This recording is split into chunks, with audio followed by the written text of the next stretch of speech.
BBG Amaravati ventures లో Mahashivratri bumper offer 15 రోజుల్లో full payment చేస్తే plot registration free. For more details contact 04069032244. అందరికీ నమస్కారం. నేను Swaroopa Potlapalli. Welcome to Suman TV. దయ్యాలు మరెక్కడో ఉండవు, మనలోని భయం దురాశే దయ్యంగా మారుతుంటుంది అనే కాన్సెప్ట్ తో పలాస సినిమా డైరెక్టర్ కరుణ కుమార్ తీసిన హనీ సినిమా థియేటర్స్ లో రిలీజ్ అయింది. విలక్షణ క్యారెక్టర్స్ తో మంచి పేరు సంపాదించుకున్న నవీన్ చంద్ర ఇందులో లీడ్ రోల్ పోషించారు. ప్రస్తుతం నాతో పాటు ఉన్నారు సీనియర్ జర్నలిస్ట్, ఫిల్మ్ క్రిటిక్ ప్రభు గారు. ఆయనతో ఈ సినిమా గురించి మాట్లాడదాం. నమస్తే ప్రభు గారు.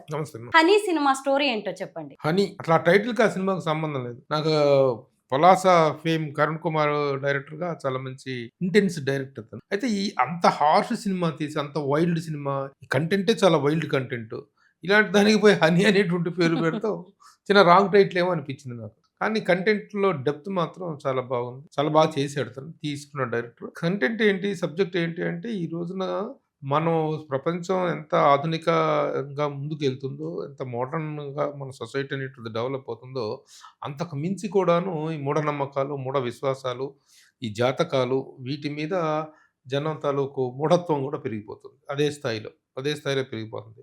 మీరు గమనించినట్టయితే 60s 70sలో భక్తి అనేటువంటిది ఉండేది, కానీ ఒక భక్తి విలువగా మారినటువంటి సందర్భం మాత్రం ఈ 2000లో హైటెక్ ఇది వచ్చిన తర్వాతనే, ఈ సాఫ్ట్వేర్ ఇదంతా వచ్చిన తర్వాతనే ఎక్కువగా విపరీతమైన భక్తి పొంగి పొరలిపోతుంది దేశంలో.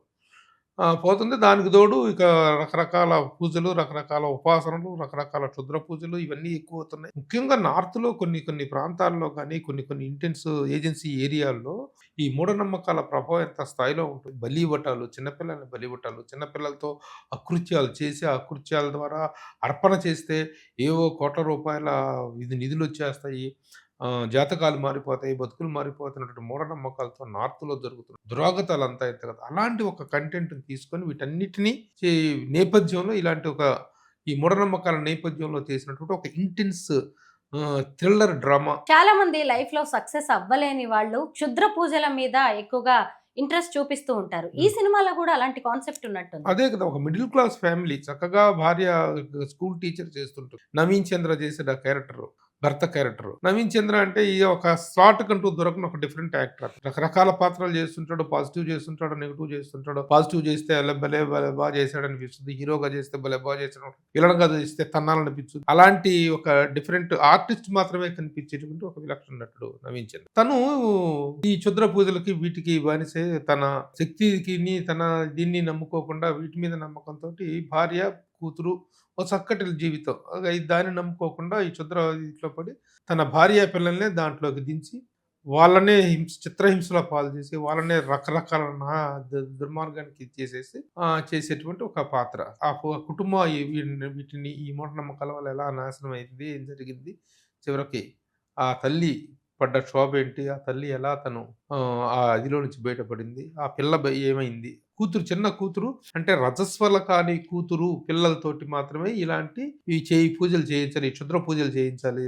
రజస్వల అయితే పనికిరాదంటే రజస్వల కాకుండా ఆ పిల్లని ఎంత హింస పెట్టారు. ఆ చిన్న పిల్లని 11 ఏళ్ల పాపని, ఆ పాపని ఎంత హింస పెట్టి, ఈఎంఐని ఎంత, భార్యని ఎంత హింస పెట్టి, ఏం లేదు మనం ఇది కనుక మనం గడిచినట్టయితే, ఈ పూజ కనుక మనం నెరవేర్చినట్టయితే మనకు కోట్ల రూపాయలు కలిసి వస్తాయి, మన జీవితాలే మారిపోతాయి అని చెప్పేసి బలవంతంగా చెప్పినా వినుకోకుండా ఆ తండ్రిని, ఆ తల్లి కూతుర్లిద్దరిని తీసుకుని పోయి అతను చేసినటువంటి దురాగతాలు ఏంటి, దీనికి ఒక గురువు రాజా రవీంద్ర చేశాడు ఆ క్యారెక్టర్. ఈ క్షుద్ర పూజలు చాలా ఇంటెన్స్గా తీసుకెళ్ళాడు కథని. మనకు ఎక్కడా కూడాను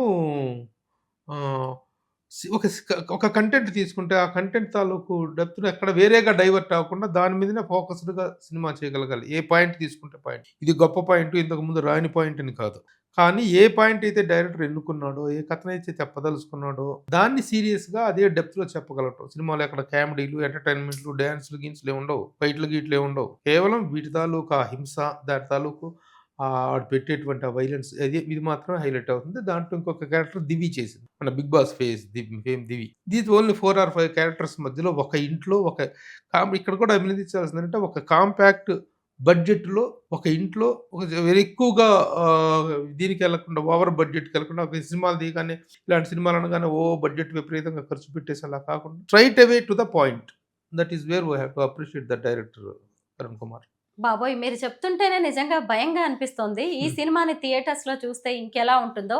ఇంతకీ హనీ ఎవరు? ఈ హనీ అనేటువంటిది ఏంటంటే, ఈ పాపని హింస పెడుతుంటే, ఈ పాపని ఒక గదిలో బంధించారు, తల్లిని ఒక గదిలో బంధిస్తారు, పిల్లలను ఒక గదిలో బంధిస్తారు.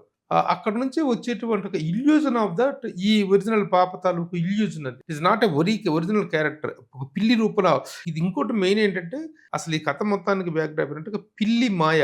అడవుల్లో దొరికేటువంటి మామూలు జనరల్ పిల్లి కాకుండా ఏదైనా పిల్లి అనేటువంటిది ప్రసవం అయినప్పుడు దాని మాయ అనేటువంటి దాంట్లో ఏదో అతీత శక్తులు ఉంటాయి కాబట్టి ఆ మాయ తన మాయను తనే తినేసిద్దంట పిల్లి కన్నా ఇదైన తర్వాత. అలాంటి ఆ మాయని సేకరించి ఆ మాయ ద్వారా ఏవో శుద్ర శక్తులుగా ఉపాసన చేస్తారనేటువంటిది ఒక కాన్సెప్ట్. ఆ పిల్లుల్ని బంధించడం, ఆ పిల్లి రూపంలో ఈ హనీ అనే పాప ఒక ఇల్యూజన్ క్యారెక్టర్ గా వస్తుంది. కాబట్టి హనీ అనేటువంటి దానికి ఉన్న ఈ సబ్జెక్ట్ లో ఉన్న ఆ భయానకమైనటువంటి థ్రిల్లింగ్ ఎలిమెంట్ కి సంబంధం లేదు. అందుకని అంత సాఫ్ట్ టైటిల్ ఎందుకు పెట్టాడు దాన్ని అనేటువంటిదే అలా చిన్న ఇది అనిపించింది నాకు. The remaining part of the film is very good. మిగతా ఆర్టిస్టుల అమ్మాయి దివ్య పిల్లయ్య అంట. ఒక ఒరిజినల్ హౌస్ వైఫ్, ఒక న్యాచురల్ హౌస్ వైఫ్ ఎలా ఉంటుంది, ఒక హీరోయిన్ కంటెంట్ లాగా పెద్ద ఇది కాదు, ఒక మధ్యతరగతి గృహిణి, ఒక టీచర్ గా జాబ్ చేసినట్టు ఒక గృహిణి పాత్రలో ఎలా తలా ఒదిగిపోయింది. అలాగే అక్కడ ఈ క్షుద్ర పూజల దగ్గర వాళ్ళందరికీ సహాయం చేసినట్టు ఒక మెయిన్ క్యారెక్టర్ లో దివ్య చేసింది. బిగ్ బాస్ ఫేస్ ది అమ్మాయి ఎంత ఇంటెన్స్ గా చేసిందంటే ఆ character. Naveen Chandra performance is good, that baby is very good. It is ఆ జోనర్ కి సంబంధించి ఒక interesting content. Crime, horror, thriller సినిమాలకి ప్రాణం పోసేది మ్యూజిక్. ఈ సినిమాలో మ్యూజిక్ ఎలా ఉంది? I think music director Ajay Arasada అనుకుంటా. నిజంగా ఇలాంటి సినిమాలకి ఏంటంటే sound also makes a lot of impact. Also కాదు, sound itself has to make an impact. ఇదిలోకి వెళ్తున్నప్పుడు కానీ, అడవుల్లో తిరుగుతున్నప్పుడు కానీ, గుహలోకి వెళ్తారు, అక్కడ జరిగేటువంటి శుద్ర పూజలు వీటి దగ్గర ఒక్కొక్క దానికి ఒక్కొక్క మ్యూజిక్ పడాలి, మ్యూజిక్ పలకాలి. అది పడ్డప్పుడు మాత్రం ఎలివేషన్ వస్తుంది. చాలా బాగా చేశాడు మ్యూజిక్ డైరెక్టర్. అది సినిమాకి మంచి హైలైట్ గా చూసు. అలాగే కెమెరామెన్ కూడా he has also done a Nagesh అని కూడా మంచి కెమెరా టెక్నికల్ గా ఉన్నంతలో కంపాక్ట్ గా ఒక చక్కని సినిమా, ఒక నీట్ గా అనుకున్న కంటెంట్ తీశారు. అది ఇంపాక్ట్ గా తీయగలిగాడు అనేటువంటిది. ఈ సినిమా మొత్తం క్షుద్ర పూజలు, మాయలు, మంత్రాలే ఉన్నట్టుగా కనిపిస్తోంది. అసలు ఈ హనీ సినిమా చూడడానికి వెళ్ళేటప్పుడు ఎలాంటి జాగ్రత్తలు తీసుకోవాలి, అంటే ఎలాంటి వాళ్ళు వెళ్తే మంచిది?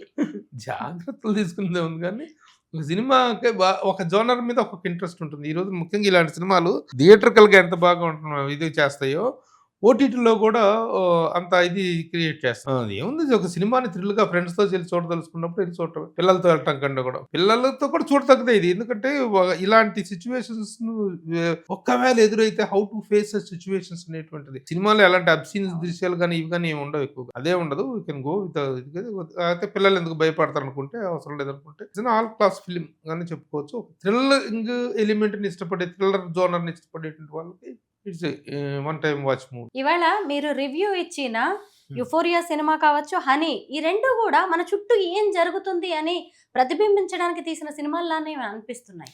అది వచ్చేసి యుఫోరియా వచ్చేసి రియాలిటీకి దగ్గరగా అది సమాజంలో జరుగుతున్నటువంటి యూత్ ఏ విధంగా నాశనం అయిపోతున్నారు అనేటువంటి దానికి సంబంధించినటువంటి కంటెంట్ కి సంబంధించినటువంటి ఇది. ఈ మూఢనమ్మకాలు అనేటువంటి దానికి సంబంధించినటువంటి రెండు కూడాను సొసైటీలో జరుగుతున్నటువంటి అన్వాంటెడ్ ఎలిమెంట్స్ కి సంబంధించినటువంటి కథాంశాలు కావడం అనేటువంటిది వీ హావ్ టు అప్రిషియేట్. ఇప్పుడు నేను చూడాల్సిన సినిమాల లిస్ట్ లో ఇప్పుడు ఈ హనీ కూడా చేరిపోయింది. థ్యాంక్ యూ సో మచ్ ప్రభు గారు. ఓకే, నమస్తే.